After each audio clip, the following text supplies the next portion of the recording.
what do you have for us in critical thinking? Well, I'm going to do a little rumor mongering today. There was a rumor online that the People's Bank of China governor, and I'm never going to get his name right. I'm going to try, though. His name is Zhou Xiaochuan? I don't know. Good luck with that one. I don't know. It's Zhouxiachuan. I don't know. Best of luck to you home gamers at home. So anyway, there was this rumor that he defected to the United States because of treasury losses. Yeah, they said that they were supposed to have lost $430 billion in U.S. treasuries. Well, okay. And he was going to get punished.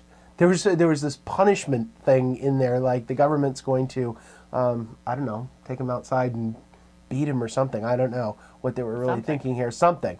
So the critical thinking thing here is that obviously this is a rumor, and there was an article, I'll put it in the show notes in the Wall Street Journal, that said, at least the markets didn't overreact to the rumor, because it would be absolutely fearsome if China had actually lost $430 billion in some sort of securities transaction, especially in U.S. Treasuries. I mean, that would be... Yeah, that's a huge loss for them if that's actually happened. And they only hold they hold $830 billion in treasuries. If they lost $430 billion on them, that would be significant. Plus, their economy is only like $4 trillion. This would be like, an eighth of their GDP. This would be a really, really bad thing. However, we need to think critically about this, because sometimes rumors have some nuggets of truth in it. So there's a couple of things here. When you're thinking through this, you go, well, there's this rumor, and if it was true, it would be really bad, but is it true? So a couple of things. One, losing that much money in U.S. treasuries is very difficult, because treasuries, first of all, they've been going up in price, not down. So he would have had to have been short U.S. treasuries. And China's sitting on $830 billion worth of treasuries. Why would they be short? The only way I can think of they'd be short is because they fear interest rates going up and the price going down, and they wanted to hedge their risk, and it went the other way on them. I mean, that's possible, but $430 billion seems awfully high to me for that. There was also a rumor that these were Fannie Mae and Freddie Mac securities, not necessarily straight treasuries. So, and that would have made sense, because they definitely it's still a lot. It's still a big number. So the first thing is the number doesn't seem real. It certainly would put a panic in it if the number is true. In addition to that, this was refuted. They had somebody from Japan that said they met with the guy and so on. But that's not where it ends. I mean, that's kind of the story where it stopped, but you have to keep thinking. So the first thing is, nobody's seen this guy.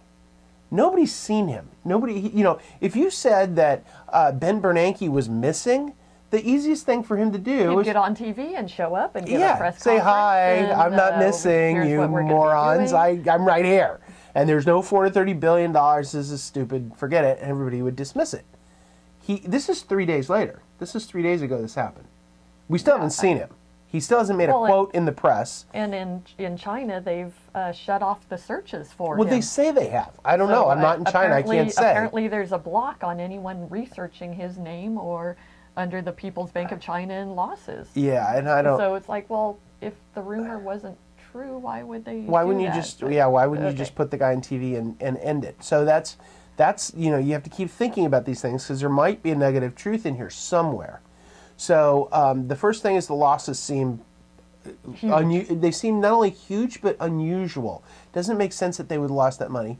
Secondly is that the idea of him defecting, just the word defecting sounds like, some sort of communist era Russian plot. Nobody defects anymore. They just leave, So I don't know about that. But then today, the deputy governor of the People's Bank of China, somebody who works for him, said that reserve assets are subject to depreciation risk, and no one so far has denied that they've lost some money. So the deputy governor comes out 3 days later and says, well, these reserve assets, these treasuries that we hold, they're subject to risk, and they're not guaranteed. And it totally, you know, they're making it sound like it's totally unrelated. But still nobody's found this guy.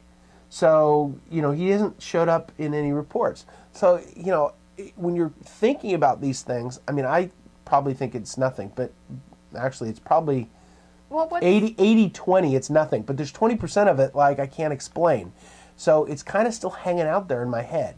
What's the takeaway, and what would that mean for us? Well, so here's the thing. Critical thinking is separating out the nuggets of truth from the sensational headlines and trying to construct a realistic picture. It's really hard work sometimes, but it's necessary to make good decisions.